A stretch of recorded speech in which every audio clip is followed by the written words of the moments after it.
നമസ്കാരം. ബിഗ് സ്റ്റോറിയിലേക്ക് സ്വാഗതം. അരുവിക്കരയിൽ LDFിന് അനുകൂല സാഹചര്യം മുതലാക്കാൻ ആയില്ല എന്ന CPIM PBയിൽ വിമർശനം. VSും പിണറായിയും ഒന്നിച്ച് വേദി പങ്കിടണമായിരുന്നു. പിണറായി VS വിജയകുമാർ കോമ്പിനേഷൻ മുതലെടുക്കാൻ ആയില്ലെന്നും വിമർശനമുണ്ടായി. BJPയുടെ വളർച്ച ചെറുക്കാനായില്ല എന്നും PB അംഗങ്ങൾ കുറ്റപ്പെടുത്തി. അരുവിക്കര ഉപതെരഞ്ഞെടുപ്പ് ഫലം അവലോകനം ചെയ്യുന്ന പോളിറ്റ് ബ്യൂറോ യോഗത്തിലാണ് തിരഞ്ഞെടുപ്പിൽ സ്വീകരിച്ച പ്രചരണ തന്ത്രങ്ങൾക്കെതിരെയും വിമർശനമുയർന്നത്. സംസ്ഥാനത്ത് LDFിന് തീർത്തും അനുകൂലമായ സാഹചര്യമാണ് ഉണ്ടായിരുന്നത്. സംഘടനാ തലത്തിൽ പിണറായിയും പ്രചരണ രംഗത്ത് VSും സ്ഥാനാർത്ഥിയായി വിജയകുമാറും എന്നത് ലഭ്യമായതിൽ ഏറ്റവും മികച്ച കോമ്പിനേഷനാണ്. സർക്കാരിനെതിരായ വികാരമോ ഈ കോമ്പിനേഷനോ ഉപയോഗപ്പെടുത്താനാകാത്തത് ഗുരുതര വീഴ്ചയാണെന്ന് ഉപതെരഞ്ഞെടുപ്പ് ഫലം വിലയിരുത്തി PBയിൽ അഭിപ്രായമുയർന്നു. VSും പിണറായിയും ഒരുമിച്ച് ഒരു വേദിയിൽ അണിനിരക്കേണ്ടതായിരുന്നു. പാർട്ടി ഒറ്റക്കെട്ടാണെന്ന സന്ദേശം നൽകി പൊതുജനങ്ങൾക്കിടയിൽ സ്വീകാര്യത വർദ്ധിപ്പിക്കാൻ ഇത് സഹായിക്കുമായിരുന്നു.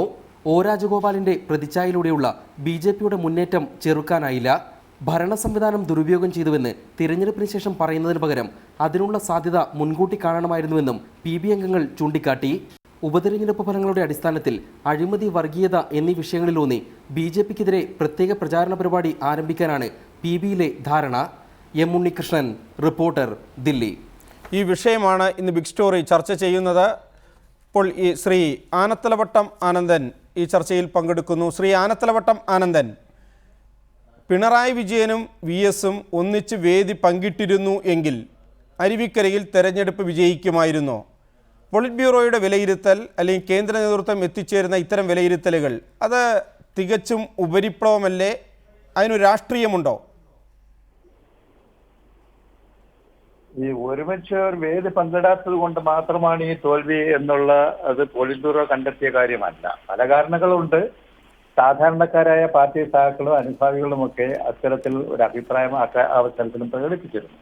പക്ഷെ അതുകൊണ്ട് മാത്രമാണ് ഈ തോൽവി എന്ന് വിലയിരുത്തുന്നത് ശരിയല്ല. തോൽവിക്ക് പല കാരണങ്ങളുണ്ട്. അത് വിശദമായ പരിശോധന പാർട്ടി സംസ്ഥാന കമ്മിറ്റി നടത്തിയതിനു ശേഷമേ അതേ സംബന്ധിച്ച് പറയാനുള്ളൂ. ഇത്രയും ഒരു അനുകൂലമായ ഒരു സാഹചര്യമെന്ന് തന്നെയാണ് ജനങ്ങളൊക്കെ കരുതിയിരുന്നത്. കാരണം ഈ ഗവൺമെന്റിനെതിരായി അത്രയേറെ ആക്ഷേപങ്ങളും ആരോപണങ്ങളും ജനദ്രോഹ നടപടികളും ഒക്കെ സ്വീകരിച്ച ഒരു ഗവൺമെന്റിന്റെ അവരുടെ ഒരു പരീക്ഷണശാലയായിട്ടാണ് അവർ അരുവിക്കര തെരഞ്ഞെടുപ്പ് കണ്ടത്. അതിനെ തോൽപ്പിക്കാൻ സാധിച്ചില്ല എന്നുള്ളത് ഒരു തോൽവിയായിട്ട് തന്നെ നമ്മൾ കാണുകയാണ്. ശ്രീ ആനത്തലവട്ടം ആനന്ദൻ, ഇപ്പോൾ പിണറായിയും VSും ഒന്നിച്ച് ഒരു വേദി പങ്കിട്ടില്ല എങ്കിൽ അത് പാർട്ടി കേന്ദ്ര നേതൃത്വം വിലയിരുത്തേണ്ടത് തെരഞ്ഞെടുപ്പ് ഫലം വന്ന് പരാജയം ഏറ്റുവാങ്ങിയ ശേഷം മാത്രമാണോ? അതോ VS അച്യുതാനന്ദൻ പലപ്പോഴും ആദ്യം തന്നെ തെരഞ്ഞെടുപ്പ് കൺവെൻഷൻ ഉദ്ഘാടനത്തിലേക്ക് അദ്ദേഹത്തെ ക്ഷണിച്ചില്ല എന്ന വിമർശനം, അതുപോലെ പിണറായി വിജയൻ അവിടെ പൊതുവേദിയിലല്ല മറിച്ച് അദ്ദേഹം സംഘടനയെ ചലിപ്പിക്കുകയാണ്, അദ്ദേഹം പൊതുവേദിയിൽ എത്താത്തത് എന്താണ് എന്ന് UDFിൻ്റെ ഭാഗത്തുനിന്ന് ഉയർന്ന ആവശ്യം. അപ്പോൾ പാർട്ടി കേന്ദ്ര നേതൃത്വം ഈ ഉപതെരഞ്ഞെടുപ്പിൽ ഇവരെ രണ്ടുപേരെയും ഒരു വേദിയിൽ എത്തിക്കണമായിരുന്നെങ്കിൽ അത് എത്തിക്കേണ്ട സമയത്ത് ഇടപെടേണ്ടിയിരുന്നില്ലേ? അല്ല, ചില സഖാക്കളുടെ അഭിപ്രായ പ്രകടനമാണ് വന്നത്. TBയുടെ ഒരു നിഗമനമോ സംസ്ഥാന കമ്മിറ്റിയുടെ നിഗമനമോ തെരഞ്ഞെടുപ്പ് പരാജയത്തെ സംബന്ധിച്ച് ചർച്ച ചെയ്ത് അതിന്റെ കമ്മ്യൂണിക്കെ വന്നിട്ടില്ല. ചില സഖാക്കൾക്ക് അഭിപ്രായങ്ങൾ ഉണ്ടാവാം. ആ അഭിപ്രായങ്ങളൊക്കെ ഒരു പാർട്ടിയുടെ അഭിപ്രായമായിട്ട് ഇപ്പൊ നമുക്ക് എടുക്കാൻ സാധിക്കില്ല. യോജിച്ച പ്രവർത്തനം ഈ തെരഞ്ഞെടുപ്പിൽ ഉണ്ടായിരുന്നു. സംഘടനാപരമായ ചുമതലകൾ പിണറായി വിജയൻ നിർദ്ദേശിച്ചു. പിന്നെ ചില ആളുകൾക്ക് പിണറായി വിജയനും അച്യുതാനന്ദനും ഒരുമിച്ച് ഒരേ പ്ലാറ്റ്ഫോമിൽ വന്നിരുന്നെങ്കിൽ വന്ധ്യ മെച്ചമുണ്ടാകുമായിരുന്നതൊക്കെ ഒരു വിലയിരുത്തൽ ചില ആൾക്കാർ നടത്തുന്നുണ്ട്. അത് മുഴുവൻ ഞാൻ തള്ളിക്കളയുന്നുമില്ല. പല കാരണങ്ങളാലാണ് ഈ തെരഞ്ഞെടുപ്പിലെ പരാജയം സംഭവിച്ചുള്ളത്. ആ കാരണങ്ങളെ സംബന്ധിച്ച് വിശദമായ പരിശോധന നടത്തിയതിനു ശേഷം നമുക്ക് പറയാൻ സാധിക്കും. ശ്രീ ആനത്തലവട്ട ആനന്ദൻ, BJPയുടെ വളർച്ച അത് ചെറുക്കാനായില്ല എന്ന് പറയുമ്പോൾ BJP ആ അർത്ഥത്തിൽ അവിടെ കൂടുതൽ വോട്ട് പിടിക്കുമായിരുന്നു എന്ന് പാർട്ടിക്ക് എന്തുകൊണ്ട് നേരത്തെ വിലയിരുത്താൻ കഴിയാതെ പോയി? അതല്ലെങ്കിൽ ഇപ്പോൾ കഴിഞ്ഞ ദിവസം റിപ്പോർട്ടറിൻ്റെ ക്ലോസ് എൻകൗണ്ടറിൽ ജനറൽ സെക്രട്ടറി സീതാറാം യെച്ചൂരി പറഞ്ഞത് BJPയിലേക്കുള്ള വോട്ട് ചോർച്ചയെക്കുറിച്ചാണ്. അങ്ങനെ വരുമ്പോൾ മുസ്ലിം ലീഗ് ഒരു വർഗീയ പാർട്ടിയല്ല എന്നും അദ്ദേഹം പറയുന്നു. അപ്പോൾ BJPയുടെ വളർച്ചയെ ചെറുക്കുന്നതിന് വേണ്ടി ന്യൂനപക്ഷ വിഭാഗങ്ങളിൽപ്പെട്ട പാർട്ടികളെ ഇടതുപക്ഷത്തേക്ക് കൊണ്ടുവരിക എന്ന ഒരു നിലപാട് പാർട്ടിക്കുണ്ടോ?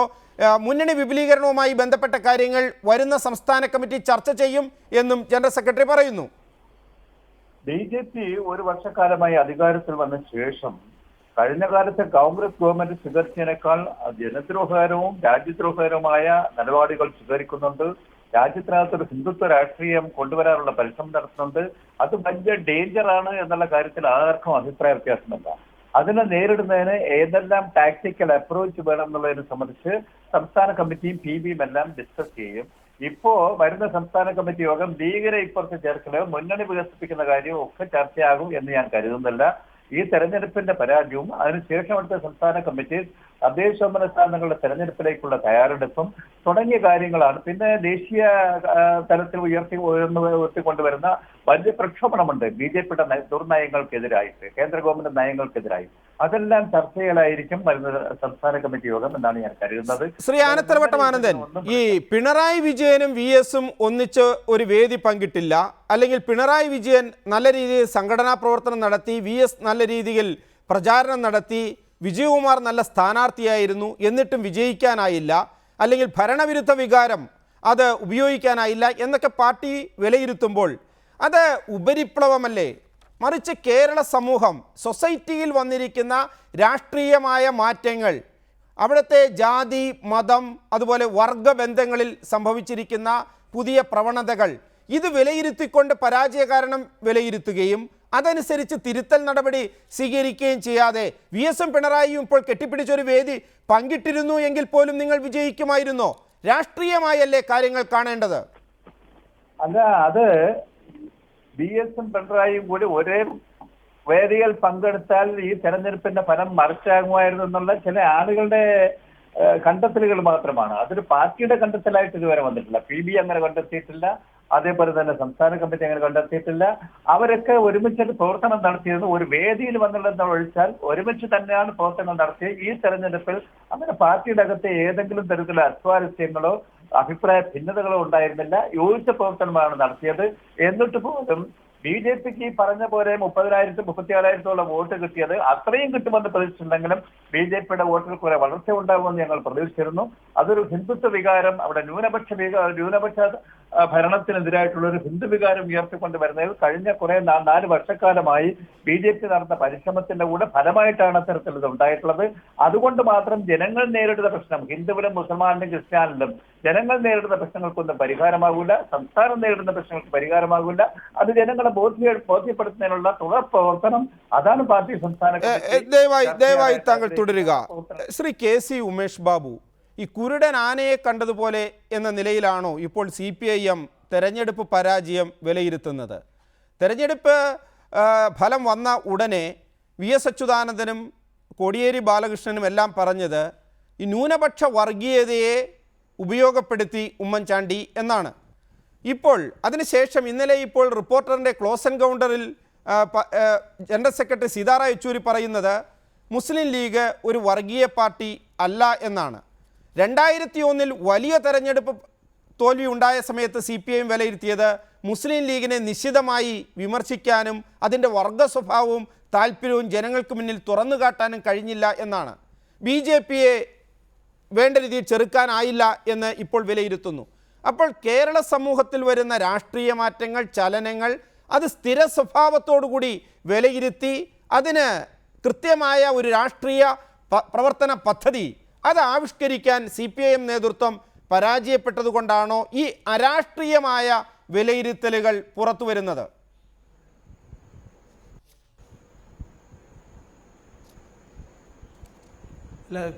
CPIM-ന് ഈ പറയുന്ന തോൽവിക്ക് ശേഷമുള്ള കാര്യങ്ങൾ വിലയിരുത്താൻ പറ്റുന്നില്ല എന്ന് മാത്രമല്ല, തെരഞ്ഞെടുപ്പിൻ്റെ നടുവിലുള്ള വിലയിരുത്തലിനെ കുറിച്ചും ഞാൻ ഇതേ പരിപാടിയിൽ VS വലിയ ആൾക്കൂട്ടങ്ങളോട് സംസാരിക്കുന്നു എന്നുള്ള മാധ്യമ പ്രചരണത്തിൻ്റെ നടുവിൽ ഇതേ പരിപാടിയിൽ സംസാരിച്ച് എനിക്ക് ഓർമ്മയുണ്ട്. അരുവിക്കരയിൽ UDF ജയിച്ചു കഴിഞ്ഞാൽ ഈ പിണറായി VS എന്ന് പറയുന്ന പ്രശ്നത്തെക്കുറിച്ചുള്ള ചർച്ചകൾക്ക് വേണ്ടി നമുക്ക് തന്നെ ഇരിക്കാമല്ലോ എന്ന് ഞാനന്ന് PK പ്രകാശിനോട് പറഞ്ഞത് ഓർക്കുന്നുണ്ട്. ഞാൻ അതൊരു കണക്കൂട്ടലിൻ്റെ അടിസ്ഥാനത്തിലാണ്. UDF ആണ് അരുവിക്കര ജയിക്കാൻ പോകുന്നത് എന്ന കൃത്യമായ കണക്കൂട്ടലുകൾ ഞങ്ങളെപ്പോലുള്ളവർക്കുണ്ടായിരുന്നു. അതിന് ഒരടിസ്ഥാനമുണ്ട്.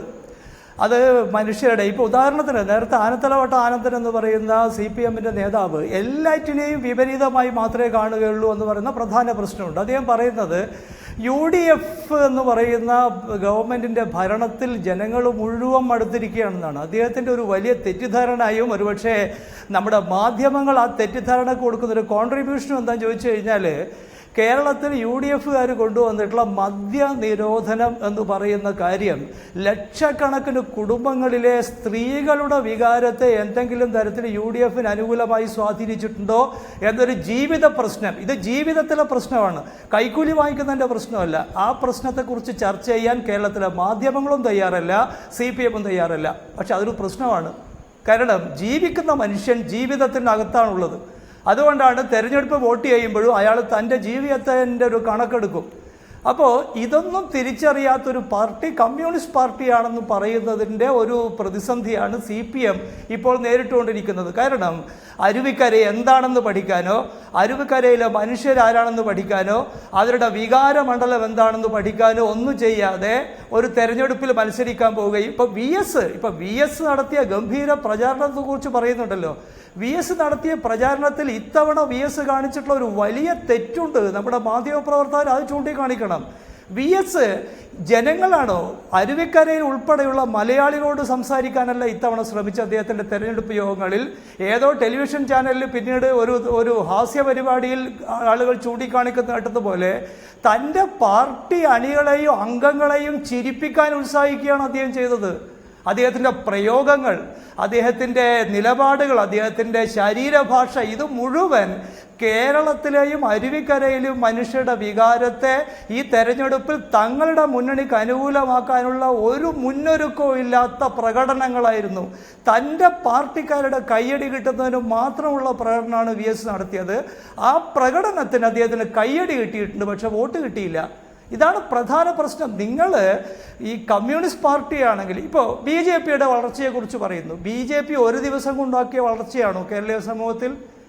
കേരളത്തിൽ എൻ്റെ അറിവിൽപ്പെട്ടിടത്തോളം 1970കളുടെ തുടക്കത്തിൽ കേരളീയ സമൂഹത്തെ ഹൈന്ദവവൽക്കരിക്കുന്നതിന് വേണ്ടി ആലുവയിൽ സ്വന്തമായി തന്ത്രവിദ്യാപീഠം സ്ഥാപിച്ച ഒരു സംഘടനയുടെ പേരാണ് RSS.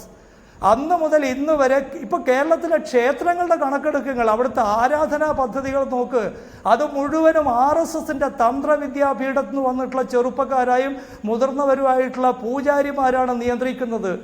ഇത് മുഴുവനും ഇങ്ങനെ കേരളത്തിലെ ഹിന്ദു സമൂഹത്തിനകത്ത് വലിയ തോതിലുള്ള പുനരുദ്ധാരണത്തിൻ്റെ യുക്തികൾ നട്ടുപിടിപ്പിക്കുന്ന കാലത്ത് ഇതേക്കുറിച്ച് പരിഗണിക്കാതിരിക്കുക. എന്നിട്ട് രായ്ക്ക് രാമാനം BJP എന്തോ വളർന്നു എന്നല്ല, BJP നടത്തിയിട്ടുള്ള വലിയ മുന്നൊരുക്കങ്ങളുണ്ട്. അത് പ്രത്യയശാസ്ത്രപരമായ മുന്നൊരുക്കങ്ങളാണ്. എന്നാൽ ഇവിടെ CPM എന്ന് പറയുന്ന കമ്മ്യൂണിസ്റ്റ് പാർട്ടി അതിന്റെ പ്രത്യയശാസ്ത്രങ്ങൾ മുഴുവൻ കൈവിട്ട് തെരഞ്ഞെടുപ്പ് രാഷ്ട്രീയത്തിലാണല്ലോ ഈ മുഖ്യധാര രാഷ്ട്രീയ പാർട്ടികൾ CPM ആണെങ്കിലും CPI ആണെങ്കിലും പ്രവർത്തിക്കുന്നത്. അങ്ങനെ വരുമ്പോൾ തെരഞ്ഞെടുപ്പിൽ വിജയിക്കുക അതാണ് പ്രധാനം. അങ്ങനെ തെരഞ്ഞെടുപ്പിൽ വിജയിക്കുന്നതിന് വേണ്ടി പല രീതിയിലുള്ള തന്ത്രങ്ങൾ ആവിഷ്കരിച്ചിരുന്നു. അതനുസരിച്ച് മുസ്ലിം ലീഗുമായി ഇടയ്ക്ക് കൂട്ടുചേർന്നിരുന്നു, പിന്നീട് അഖിലേന്ത്യാ ലീഗുമായി കൂട്ടുചേർന്നു, പിന്നീട് അഖിലേന്ത്യാ ലീഗിനെ തന്നെ ഒഴിവാക്കി. അങ്ങനെ ഒരു പ്രക്രിയ. അന്ന് ബദൽ രേഖയുടെ സമയത്ത് MV രാഘവൻ മുസ്ലിം ലീഗുമായും കേരള കോൺഗ്രസുമായും കൂട്ടുചേരണം എന്ന് പറഞ്ഞപ്പോൾ BJP ഇത്ര വലിയ ശക്തിയായിരുന്നില്ല. അന്ന് ആ കൂട്ടുചേരൽ ഉപേക്ഷിച്ച് മതേതര നിലപാടിൽ നിന്ന ഒരു പാർട്ടി ഇന്നിപ്പോൾ വർഷങ്ങൾക്ക് ശേഷം BJP വളരെ ശക്തമായി കഴിഞ്ഞപ്പോൾ അത് ന്യൂനപക്ഷ വിഭാഗങ്ങളിൽപ്പെട്ട പാർട്ടികൾ കൂടി ഇല്ലാതെ ഇനി വിജയിക്കാൻ കഴിയുമോ എന്ന സംശയം ഉയർത്തുന്നു. ഏതാണ്ട് 50% വരുന്ന ന്യൂനപക്ഷ സമൂഹം ഉള്ള ഒരു കേരളത്തിൽ ഈ സംശയം ന്യായവുമാണ്. പക്ഷേ ഇനി തോൽവി മറികടക്കാൻ ഇത്തരം ന്യൂനപക്ഷ പാർട്ടികളുമായി CPIM സഹകരിക്കുകയാണെങ്കിൽ, അതിനെ കൂടി ചേർത്ത് പിടിക്കുകയാണെങ്കിൽ അത് BJPയുടെ വളർച്ച തടയുകയാണോ അതോ വർദ്ധിപ്പിക്കുകയാണോ ഉണ്ടാവുക? ആ തന്ത്രത്തിലൂടെ മറികടക്കാൻ കഴിയുമോ CPIMന് ഇന്നത്തെ രാഷ്ട്രീയ പ്രതിസന്ധി?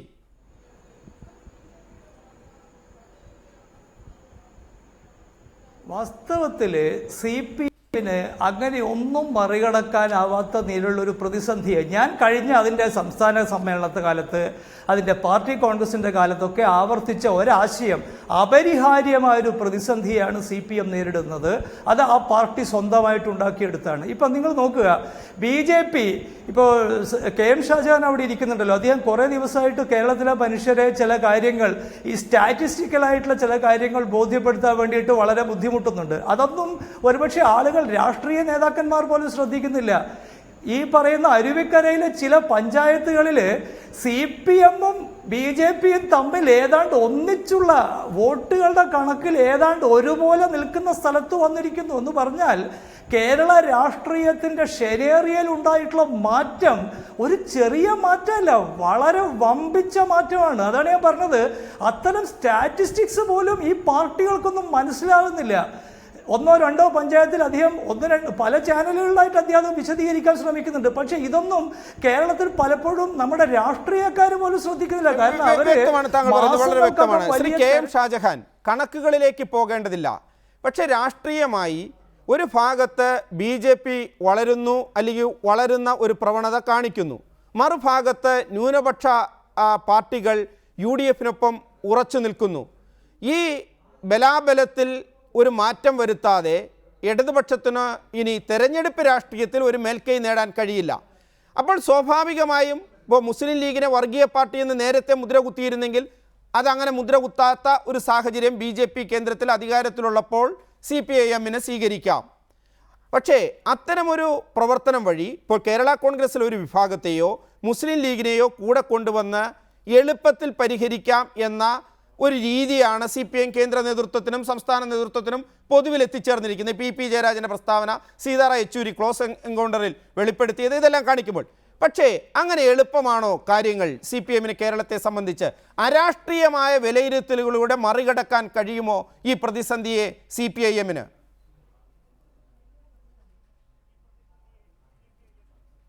പ്രകാശ് ആദ്യം പറഞ്ഞ കാര്യത്തിന് ഞാൻ മറുപടി ആദ്യം പറയാം.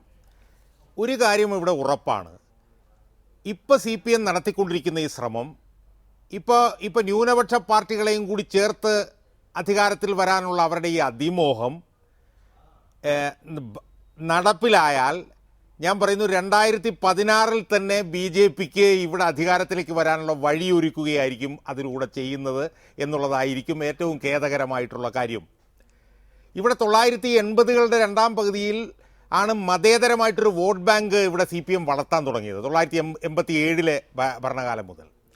അതിനുശേഷം CPM മതേതരമായിട്ടുള്ള വോട്ട് ബാങ്ക് വളർത്തി ഏതാണ്ട് 40% വരുന്ന വലിയൊരു മതേതര വോട്ട് ബാങ്ക് കേരളത്തിൽ CPM സൃഷ്ടിക്കുകയുണ്ടായി. CPM അതിനിടയ്ക്ക് തോൽക്കുകയുണ്ടായി, അതിനിടയ്ക്ക് ജയിക്കുകയുണ്ടായി. പക്ഷേ തോൽക്കുമ്പോഴും ജയിക്കുമ്പോഴും ഈ മതേതര വോട്ട് ബാങ്ക് CPM നിലനിർത്തി പോന്നിരുന്നു.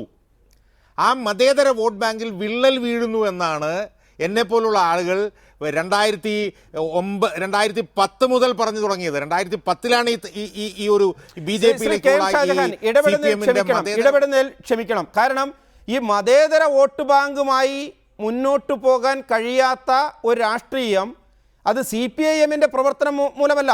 ഒരു ഭാഗത്ത് BJP ശക്തിപ്പെടുന്നു.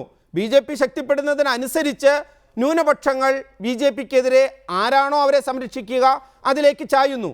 അപ്പോൾ CPIM-ന് മതേതരത്വവുമായി മുന്നോട്ട് പോയാൽ ആ മതേതരത്വം വച്ച് മാത്രം തെരഞ്ഞെടുപ്പിൽ ജയിക്കാൻ കഴിയാത്ത ഒരു സാഹചര്യം അത് CPIM-ന്റെ പ്രവർത്തനം മൂലമല്ല, സൊസൈറ്റിയിൽ ഉണ്ടായിരിക്കുന്നു. അപ്പോൾ അവർ സ്വാഭാവികമായും ഇതിനെ മറികടക്കാൻ ചില പ്രവർത്തന പദ്ധതികൾ ആവിഷ്കരിക്കേണ്ടി വരും. അതെന്താണ് എന്ന കാര്യത്തിലാണ് അവർക്ക് അവ്യക്തത. അത് ഏതാണെങ്കിലും അവർക്ക് പ്രതിസന്ധി എന്ന ഒരു സവിശേഷമായ ചരിത്ര സാഹചര്യം. ഇതിനെ മറികടക്കേണ്ടതില്ലേ ആ പാർട്ടി?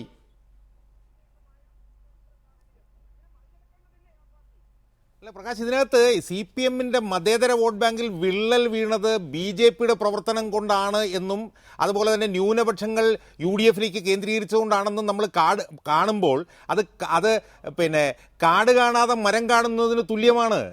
ഇവിടെ CPM-നുണ്ടായിട്ടുള്ള ജീർണത, CPM-ന്റെ മതേതര നിലപാടുകളിൽ CPM വെള്ളം ചേർത്തത്, CPM കാലാകാലങ്ങളിൽ ഈ വർഗീയ പാർട്ടികളുമായി ഒത്തുകളി നടത്താൻ ശ്രമിക്കുന്നത്, ആ നിലയിൽ CPM-ന്റെ ജീർണത കൊണ്ടാണ് CPM-ന്റെ മതേതര വോട്ട് ബാങ്കിന് വിള്ളലുണ്ടായത്. അപ്പോൾ സ്വാഭാവികമായും BJP ഇവിടെ വളർന്നതും CPM-ന്റെ കപട മതേതര നിലപാട് കൊണ്ടും CPM-ന്റെ രാഷ്ട്രീയത്തിലും പ്രത്യയശാസ്ത്രത്തിലും CPM-നുണ്ടായിട്ടുള്ള വലിയ ജീർണതയുടെയും ഫലമാണ് BJP-യുടെ വളർച്ച. അല്ലാതെ ഹൈന്ദവ പ്രത്യയശാസ്ത്രത്തിൻ്റെയോ അല്ലെങ്കിൽ ഹൈന്ദവ രാഷ്ട്രീയമോ BJP മുന്നോട്ട് കൊണ്ടുപോകുന്നത് കൊണ്ടല്ല ഈ അരുവിക്കരയിൽ രാജഗോപാലിന് 34,145 വോട്ട് കിട്ടിയത്. സ്വാഭാവികമായും ഷാജഹാൻ, അത് ലളിതവൽക്കരിക്കലല്ലേ കാര്യങ്ങൾ? ഇപ്പോൾ ഇന്ത്യയിൽ BJP വളരുന്നു. അത് CPM ഇല്ലാത്ത സംസ്ഥാനങ്ങളിലും BJP വളരുന്നുണ്ട്. ആ BJPയിലേക്ക് പോയ ആളുകൾ നേരത്തെ കോൺഗ്രസിലോ അല്ലെങ്കിൽ ജനതാ പാർട്ടികളിലോ അതല്ലെങ്കിൽ മറ്റേതെങ്കിലും പ്രാദേശിക പാർട്ടികളിലോ പ്രവർത്തിച്ചിരുന്നവരായിരുന്നു. അപ്പോൾ ഇന്ത്യയിൽ തന്നെ ഒരു പുതിയ പ്രവണത, പ്രത്യേക സാഹചര്യം, ഇത് ഇന്ത്യയിലാണെങ്കിൽ അതിന് കോൺഗ്രസിനെ കുറ്റം പറയുന്നു. കോൺഗ്രസിൻ്റെ വീഴ്ചയിൽ നിന്നാണ് BJP വളരുന്നത് എന്ന ഒരു തെറ്റ് അതിനെക്കുറിച്ച് വിശദീകരിക്കുന്നു. പക്ഷേ ഇവിടെ കേരള സമൂഹത്തിൽ അതാണ് യെച്ചൂരി ചൂണ്ടിക്കാണിച്ചിരിക്കുന്നത്. ഒരിക്കലും നമ്മൾ പ്രതീക്ഷിച്ചിരുന്നില്ല. ഒരു പുരോഗമനപരം എന്ന് കരുതിയിരുന്ന കേരള സമൂഹത്തിൽ വർഗീയത അതിവേഗതയിൽ വേരുറപ്പിക്കുന്നു. മതേതരത്വമാണ് CPMൻ്റെ അടിത്തറ. വർഗീയമായി സമൂഹം ചേരിതിരിയുമ്പോൾ മതേതരത്വം പറഞ്ഞിരുന്നാൽ എങ്ങനെ ആളുകളെ അണിനിരത്താൻ കഴിയും, ജയിക്കാൻ കഴിയും എന്ന ഒരു രാഷ്ട്രീയ പ്രതിസന്ധി, അത് പിണറായിയും VS ഒന്നിച്ച് വേദി പങ്കിടാത്തത് കൊണ്ട് ഉണ്ടായതല്ല. അത് പരിഹരിക്കണമെങ്കിൽ CPIMനെ മാത്രം പഴി പറഞ്ഞാൽ മതിയോ?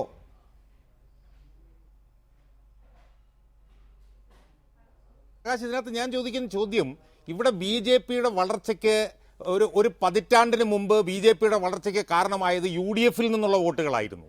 ആ കാലഘട്ടത്തെക്കുറിച്ച് നമ്മൾ തമ്മിൽ തന്നെ സംസാരിക്കുകയുണ്ടായി. എന്നാൽ ഇപ്പോൾ കഴിഞ്ഞ 1-2-3 വർഷങ്ങളായി BJPയുടെ വളർച്ചയ്ക്ക് കാരണഭൂതമാകുന്നത് ഇടതുപക്ഷ വോട്ടുകളാണ്. ഈ ഇടതുപക്ഷ വോട്ടുകൾ വലിയ തോതിൽ, ഇപ്പോൾ അരുവിക്കരയിൽ തന്നെ നമ്മൾ കണക്കുകളെക്കുറിച്ച് സൂചിപ്പിച്ച് ഞാൻ അതിനകത്തേക്ക് പോകുന്നില്ല, ഈ ഇടതുപക്ഷ വോട്ടുകൾ വലിയ തോതിൽ BJPക്ക് പോകുന്നു. CPMൻ്റെ വോട്ട് ബാങ്കിൻ്റെ അടിത്തറയായിട്ടുള്ള മുന്നോക്ക സമുദായങ്ങളിൽ നിന്ന് വോട്ടുകൾ BJPയിലേക്ക് പോകുന്നു. അപ്പോൾ സ്വാഭാവികമായും കേരളത്തിൽ BJP വളരുന്നത് CPMൻ്റെ ചെലവിലാണെന്നുള്ള വസ്തുത നമുക്ക് എങ്ങനെയാണ് പ്രകാശ് കാണാതിരിക്കാൻ കഴിയുക? അപ്പോൾ സ്വാഭാവികമായും തങ്ങളുടെ വോട്ടുകൾ എങ്ങനെ BJPയിലേക്ക് പോകുന്നു എന്ന് പരിശോധിക്കുകയും ആ വോട്ടുകളെ തിരിച്ചു പിടിച്ചുകൊണ്ട് തങ്ങളുടെ മതേതര നിലപാടുകൾ ശക്തിപ്പെടുത്തുകയും ചെയ്യുന്നതിന് വേണ്ടി BJPയേക്കാൾ വലിയ BJP ആവാനും മുസ്ലിം ലീഗിനേക്കാൾ വലിയ ന്യൂനപക്ഷ സംരക്ഷകരാവാനുമുള്ള CPMൻ്റെ ഈ നീക്കം എനിക്ക് തോന്നുന്നു ഈ നിലയിൽ പിന്നെ ഉള്ള നയസമീപനങ്ങളുമായിട്ടാണ് ഇപ്പോൾ സീതാറാം യെച്ചൂരിയും പിന്നെ EP ജയരാജനും പറയുന്ന നയസമീപനങ്ങളുമായിട്ടാണ് CPM പോകാൻ പോകുന്നതെങ്കിൽ ഒരുപക്ഷെ 2016 തന്നെ BJPയുടെ അംഗങ്ങളെ ഈ കേരളത്തിൻ്റെ നിയമസഭയിൽ കണ്ടാലും അത്ഭുതപ്പെടാനില്ല എന്നാണ് ശ്രീ NM പിയേഴ്സൺ. ഇപ്പോൾ BJP വളരുന്നു എന്ന് CPM ജനറൽ സെക്രട്ടറി തന്നെ സമ്മതിക്കുന്നു. അതേക്കുറിച്ച് പൊതുവിൽ ഇവിടെ ആർക്കും ഭിന്നാഭിപ്രായവുമില്ല. CPMൻ്റെ മാത്രം ഉത്തരവാദിത്തമാണോ BJPയെ ചെറുത്തു നിൽക്കുക എന്നത്? BJPയെ CPM അങ്ങോട്ട് ചെറുക്കട്ടെ. ആ ചെറുത്തുനിൽപ്പിൻ്റെ ഭാഗമായി ന്യൂനപക്ഷങ്ങൾ BJP വളരുന്നതിനനുസരിച്ച് UDFയിലേക്ക് വരട്ടെ. അങ്ങനെ ഈ അഴിമതി ഭരണം തുടരട്ടെ. അപ്പോൾ വർഗീയത ഒരു പ്രത്യേക ഘട്ടത്തിൽ അഴിമതിയിൽ മുങ്ങിക്കുളിച്ച ഒരു സർക്കാരിന് തുടരാനുള്ള അവസരമായി മാറുന്നു.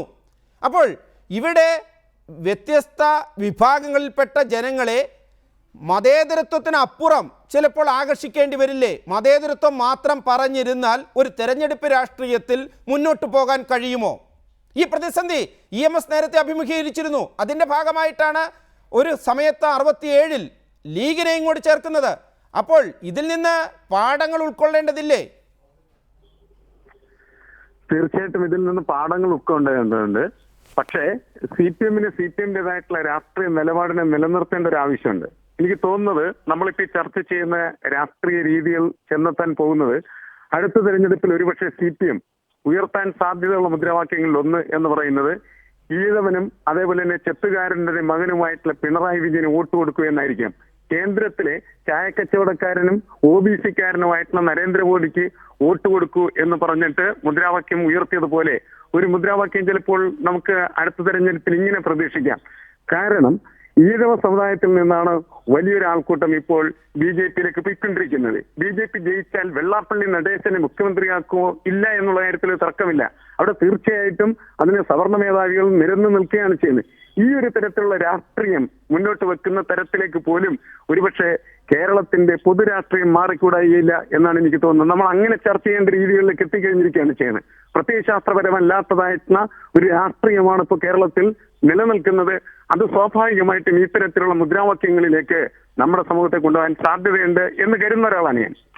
ശ്രീ NM പിയേഴ്സൺ, ഇപ്പോൾ CPIM BJPയോട് കടുത്ത ഭിന്നത പുലർത്തുന്നു, അതിനെ ചെറുത്തു തോൽപ്പിക്കാൻ ശ്രമിക്കുന്നു. ഒപ്പം കേരള കോൺഗ്രസിനെയും മുസ്ലിം ലീഗിനെയും വർഗീയ പാർട്ടികൾ എന്ന നിലയിൽ തോൽപ്പിക്കാൻ ശ്രമിക്കുന്നു.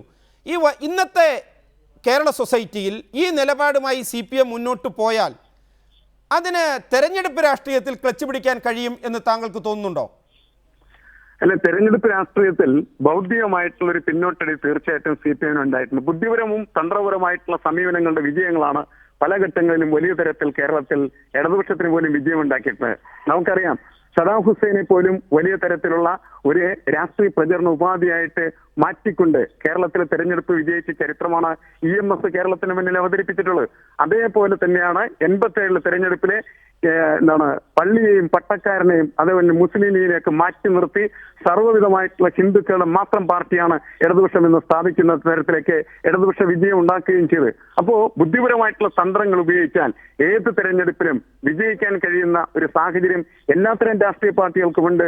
അത് ഉപയോഗിക്കുന്നതിൽ നിരന്തരമായി പരാജയപ്പെട്ടുകൊണ്ടിരിക്കുന്ന ഒരു ഇടതുപക്ഷത്തെയാണ് ഇപ്പോൾ നമ്മൾ കണ്ടുകൊണ്ടിരിക്കുന്നത് എന്നതാണ് പ്രധാനപ്പെട്ട കാര്യം എന്നെനിക്ക് തോന്നുന്നു. ശ്രീ ആനത്തലവട്ടം ആനന്ദൻ, ഇപ്പോൾ BJPയെ ചെറുക്കുക എന്നെല്ലാം പറയുമ്പോഴും ഇപ്പോൾ നിങ്ങളുടെ തന്നെ പ്രവർത്തനം നോക്കുക. ഇപ്പോൾ PC തോമസിനെ LDFിൻ്റെ സംസ്ഥാന കമ്മിറ്റിയിൽ കൊണ്ടുവന്നു.